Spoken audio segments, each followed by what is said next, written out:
So during our recent Trends event, we dedicated a section to look at Josh Bersin's new book, Irresistible. And within that book, he looks at 7 what he calls secrets that will create an irresistible organization. But quite honestly, I'm not going to look at all 7 of them, because if I was to do that, it would negate the need to read the book. And quite honestly, I think you really should. Whether you want to read it, listen to it, that's your choice. But I want to focus on 3 of them. And that was shifting in. It creates a shift in mindset.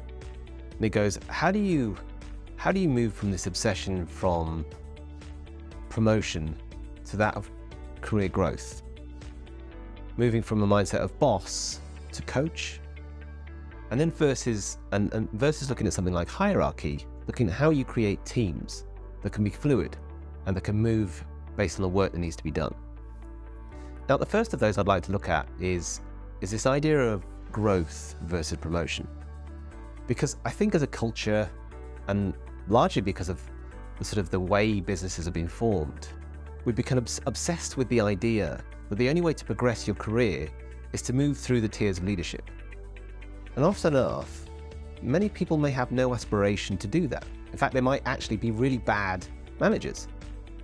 But because the only tools that we give them to progress their career, to progress their earning potential, is surrounded around this concept of management, that's the career that they're pushed down.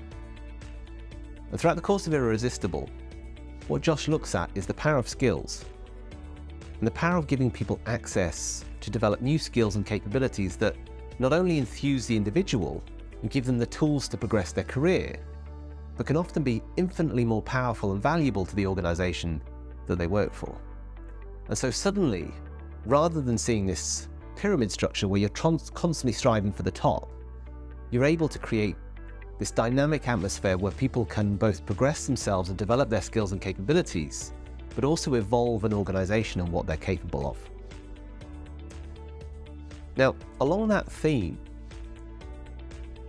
we also need to question the role of leaders and moving from this obsession from a boss to a coach.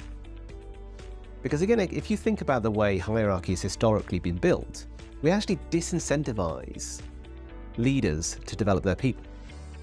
Because the moment people hit that level of career where suddenly they're able to accomplish more, they either move on to another department, or God forbid, they move on to another organization altogether in order to get that next step.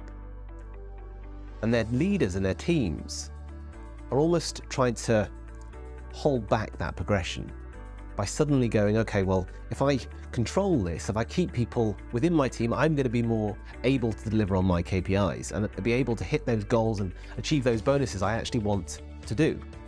Rather, if we think about focusing on the role of a leader as about getting work done versus the management of people or the management of tasks, we could suddenly go, if people have a natural appetite at developing others, that shifts from hierarchy.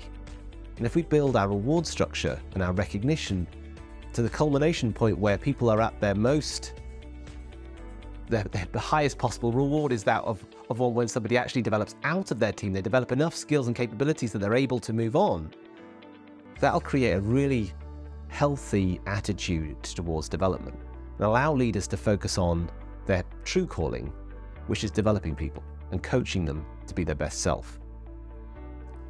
And finally, thinking about, once we're building all of these skills, how do we structure teams with that view of getting work done? Because the environment and the economy, the world is constantly changing. And so if we don't suddenly create the ability to create high-performing teams that can focus on the work at hand, we're going to limit our organization. And Amazon brought in this really interesting philosophy called the 2 Peter team, which is exactly what it sounds like. It goes, if it takes more than 2 Peters to feed a team, it's too bloated, it's too big. You're not going to be able to create accountability, you're not going to be thinking about getting work done, you're just going to be going, how do I create a task list for people to do? And finally, to mobilize this, in order to become truly irresistible, we have to not only think about these 3 principles, but create a culture of mobility. Create a culture of freedom where it's okay to move through the organization. To give people the opportunity to engage with peers who they might not naturally normally engage with in a traditional siloed approach.